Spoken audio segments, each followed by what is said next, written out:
ईद का दिन है और आज ईद के दिन हम लोग इन खूबसूरत खूबसूरत माओं के साथ मौजूद हैं, इनसे बात करते हैं।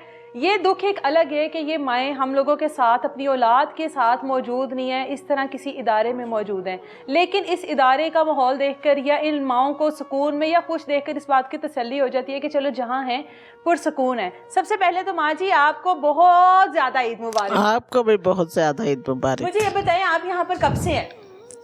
साल से ऊपर हो गया। 1 साल हो गया है। हाँ जी। आपकी शादी हुई थी ना किसी वक्त में? हुई थी। पसंद से की थी कि पसंद? नहीं घर वालों ने? घर वालों ने। तो कितने बच्चे आपके? एक बेटा है। बेटा क्या करता है? वो अपनी दुनिया में मस्त है, हम अदारे में मस्त है। बेटे के साथ कितने? ये अब मेरा ये बेटा है हारून, जिसने मुझे रखा हुआ है, जिसने संभाला हुआ है, जो खाने को देता है, हर चीज मुहैया होती है। खुश हैं हम यहाँ। तो अब ये घर है हमारा बेटा जी। हाँ ये तो घर है, लेकिन इससे पहले एक औरत का अपना घर होता है ना, जिसमें उसका शोहर होता है, उसके बच्चे होते हैं, वो अपने घर की मालकन होती है। हाँ मलका होती है। सब कुछ था, ऐसे ही है। सब कुछ था। 2001 में मेरे हस्बैंड को ना, वो बिल्डिंग कंस्ट्रक्शन का काम करते थे। हम बड़े ठीक थे, सुखी थे। तो उनको फालज हो गया। 2001 में हुआ, 2010 में उनकी डेथ हुई। 10 साल हम माँ बेटे ने उनको बेड पे संभाला टोटल। अच्छा।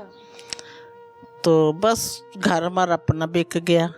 शोहर के इलाज के लिए? इलाज के लिए। बच्चा छोटा था, उसको पढ़ाने का भी शौक था। अच्छा। तो बस ऐसे घर हमारे हाथों से निकल गया। अच्छा।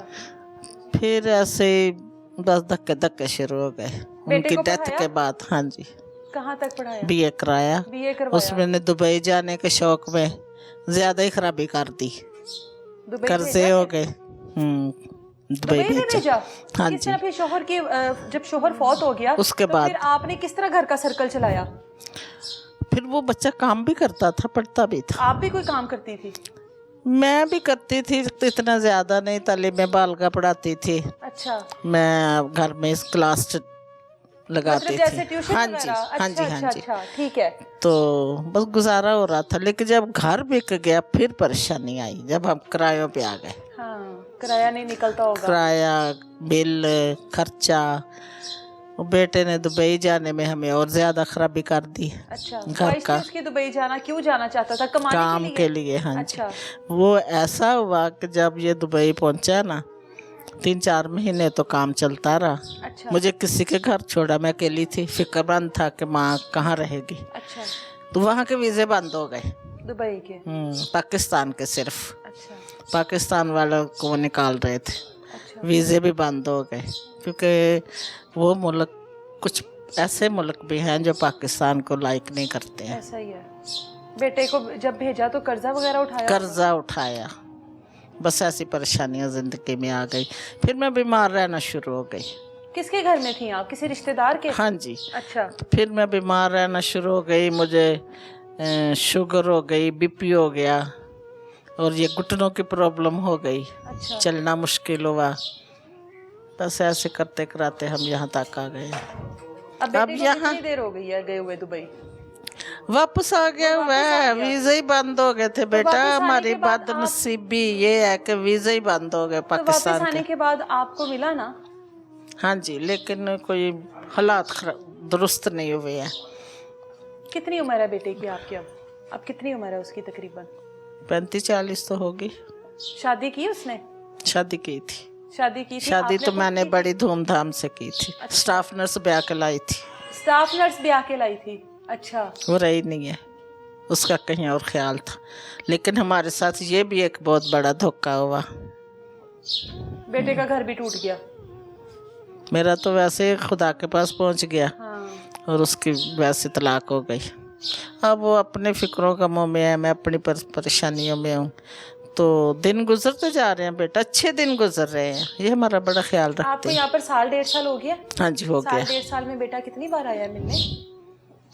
कभी कभी, जब तो फायदा क्या, ऐसा ही है बस। बेटे की कोई और बात भी कर सकते हैं हम, रहने दें। एक ही तो रिश्ता है आपके पास, आपकी जिंदगी में, वो आपकी औलाद है, आपका बेटा। हाँ जी। उसके अलावा और हम क्या बात करें? कोई भी नहीं है। बस यही है कि अब हम दिन गुजार रहे हैं जिंदगी के। जिंदगी का कोई पता नहीं है। मैं पिछले दिनों जब मैं यहाँ आई थी ना तो बीमारी हो गई थी। इन्होंने मेरी बड़ी केयर की, हॉस्पिटल मुझे लेके गए, कोमा में मैं रही, ये मेरे साथ गई थी, ये मेरा बड़ा ख्याल रखती। टेंशनें ले लेकर इस हाल पे पहुंची है ना। हाँ जी, हाँ जी, ये मेरे साथ ही गई, बड़ा अभी भी मेरा ख्याल रखती हैं। हम एक पहले से हम एक दूसरे को जानते हैं ना। अच्छा, हाँ जी। मुझे ये बताएं, जब ईद के दिन आते हैं सबसे पहले, मैं अपनी बात कर रही हूँ, मेरा तो दिल करता है कि मैं सबसे पहले अपनी माँ के गले लगूं। हाँ जी, ठीक है, या फिर बच्चे हो तो बच्चों के गले मिलने का दिल करता है, तो आपका भी तो दिल करता होगा, आप भी तो। आपके हैं बच्चे? हाँ, मेरे बच्चे हैं। अच्छा, ये मुबारक हो आपको। कितने बेटे कितनी बेटी? अच्छा, तो मेरा इंटरव्यू लेने लग गई है। थोड़ा सा बता दें आप भी हमारी खुशी के लिए। हाँ, मेरी माशाल्लाह 2 बेटी हैं। अच्छा, हाँ, तो मैं तो खुशी सबसे की पहले उनके गले लगती हूँ। खुशी की बात है। तो जीती आपका रहे। दिल नहीं करता कि मैं अपने बेटे के गले लगूं? क्यों नहीं करता? जब ईद पर बेटा नहीं आएगा तो मिलेंगे, आएगा, मिल लेंगे। लगता है कि आएगा। हाँ जी, पिछली ईद पर आया था, हाँ सच बताना है। हाँ जी, हाँ जी, छोटी ईद पर आया था, मैंने पूछ लेना है, अभी कंफर्म कर लेना है, आया था। हाँ जी, हाँ, आता आया है, था मिलता बेटा है। छोटी ईद पर। अच्छा, बस उसके बाद अब आपको लगता है कि इस ईद पर आएगा। ये भी ख्याल रखते हैं उसको, हम कहते हैं कि अपनी माँ का बड़ा ख्याल किया कर। ये कुछ दिन पहले मैं जब बीमार हुई हूँ ना अभी फिर, हाँ। तो मुझे बता रहे थे कि अपनी माँ के लिए फ्रूट लेके आया करो, ये करो, वो करो, केयर करो। दिल करता है ना बेटे के साथ रहने को, करता है ना। जब माँ बाप बुढ़ापे को पहुंचते हैं, जो औलाद की सबसे ज्यादा हाँ जरूरत जी। होती है ना। कभी कभी ना जब मैं ज्यादा उदास होती हूँ ना, फिर मेरा दिल चाहता है घर हो।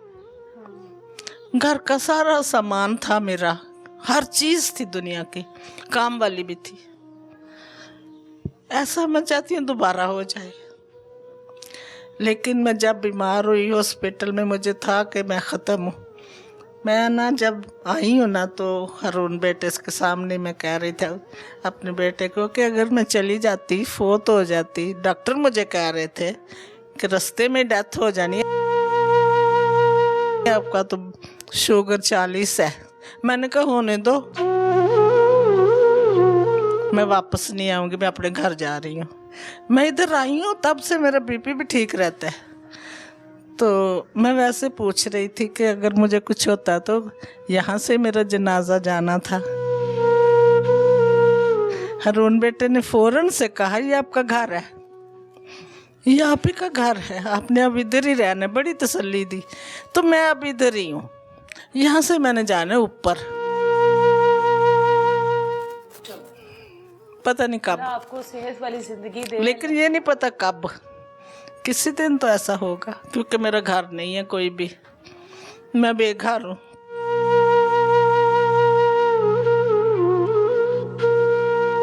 घर ना होना बहुत बड़ी मुसीबत है।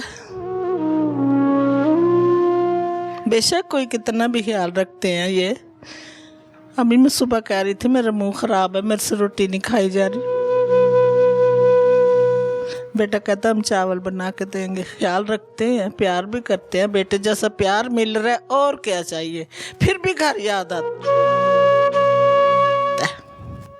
कोई कोई कमी होती है जो कुछ भी हो जाए पूरी नहीं होती, है ना। और ये अपने बच्चों की, अपने घर की कमी। इनसे मैं सुबह ही बात कर रही थी, मेरे हस्बैंड अच्छे थे, मैं अपने घर में बड़ी ठीक थी।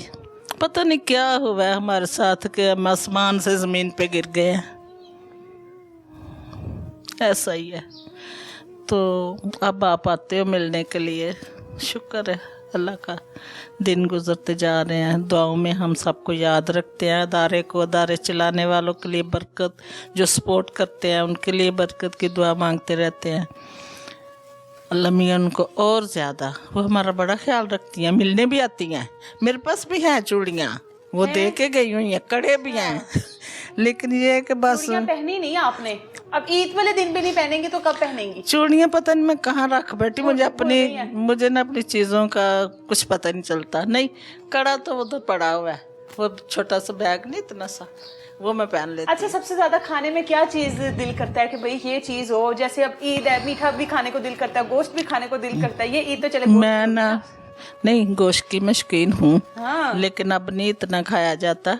वो वक्त था जब खाते थे। तो शुगर की वजह से थोड़ा मीठे का भी परहेज है। लेकिन दिल तो करता होगा। दिल करता है। छुप छुप के तो नहीं खाती कुछ? नहीं नहीं, जो मिलता है अल्लाह का शुक्र करके खाते हैं। बनाते हैं सेवइयाँ बड़ी मज़े की। हाँ। एक नीचे भाई हैं वो बनाते हैं ईद पे। ईद पे सेवियाँ बनती हैं? हाँ जी, बनती हैं। आप जब अपने घर में होती थी तो ईद पर क्या बनाती थी? बड़ा कुछ बनाती थी। मैं कुकिंग की बड़ी माहिर थी। मेरे पूरे ख़ानदान में मेरा मशहूर था कुकिंग में, तो मैं बड़ी चीज़ें बनाती थी। हलवा गाजर का, सेवइयाँ, फिर कड़ी, और भी गोश्त तो था ही ना, वो तो होता ही है। और भी ढेर कोफ्ते, नरगिसी कोफ्ते। वो हमारी माएँ और नानियाँ ही बनाती हैं, हम लोगों से नहीं बनते वो। मेरे बड़े मशहूर थे नरगिसी कोफ्ते। मेहनत बड़ी है उस पे। हाँ, बस वो मेहनत वाला। मैं अब भी कभी कभी कहती हूँ चूल्हा हो ना, मैं कुर्सी पे बैठ के कितने ही बना दूँ, क्या कुछ अभी भी बना लेंगी? बना लूंगी। आपने बनाना है, लेकिन ये है कि सारा कुछ मेरे पास हो। सारा कुछ आपके पास क्योंकि ये होगा। स्टिक है, मैं बस इधर सही उधर है। नहीं हो सकती। कुर्सी के पास आपके यहाँ पर चूल्हा होगा, आपने बनाना है और हम लोगों ने पास बैठ के। ठीक है, क्या खाना है? जो आपकी फेवरेट डिश है, जो आप सबसे अच्छा बनाती है? सब चीजें अच्छी बनाती सब हूँ। तो नहीं हम खा सकेंगे, हम तो एक ही चीज खाएंगे। चले आप कोफ्ते ही बना देना, हम खा लेंगे। नरगिसी के सादा सादे बना देना। चले, सादा बना ठीक है, देंगे। कड़ी भी ठीक है। बना लेना। कड़ी भी बना साथ लेना। चावल भी बना लेना। चावल भी बना लेंगे। ठीक है। नहीं, कोई हेल्पर होगा ना साथ। हेल्पर होगा आपके हाँ साथ। जी। ठीक है ना? फिर हम ठीक है आपके साथ बेटा बैठ कर आके खाना खाएंगे। ठीक है, ठीक है। आपने अपना बहुत सारा ख्याल रखना और कभी भी मायूसी वाली। मैं बिरयानी पता कैसे बनाती थी?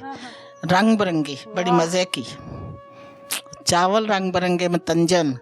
क्या बात है। मेरा मशहूर था मेरे खानदान में। जब मेरे बेटे का रिश्ता हुआ ना, जिसने करवाया वो मेरी भाभी थी, तो उस बच्ची से कहती है कि ध्यान से जाना, तेरी सास खाने बड़े अच्छे बनाती है। उसको कोई शिकायत ना हो जाए, है ना? जिन सासों को ज्यादा अच्छे खाने बनाने आते हैं ना, बहुओं को बहुत तंग करती है। नहीं नहीं नहीं, वो करती ही नहीं थी। वो करती ही नहीं थी। उसके पास टाइम ही नहीं था।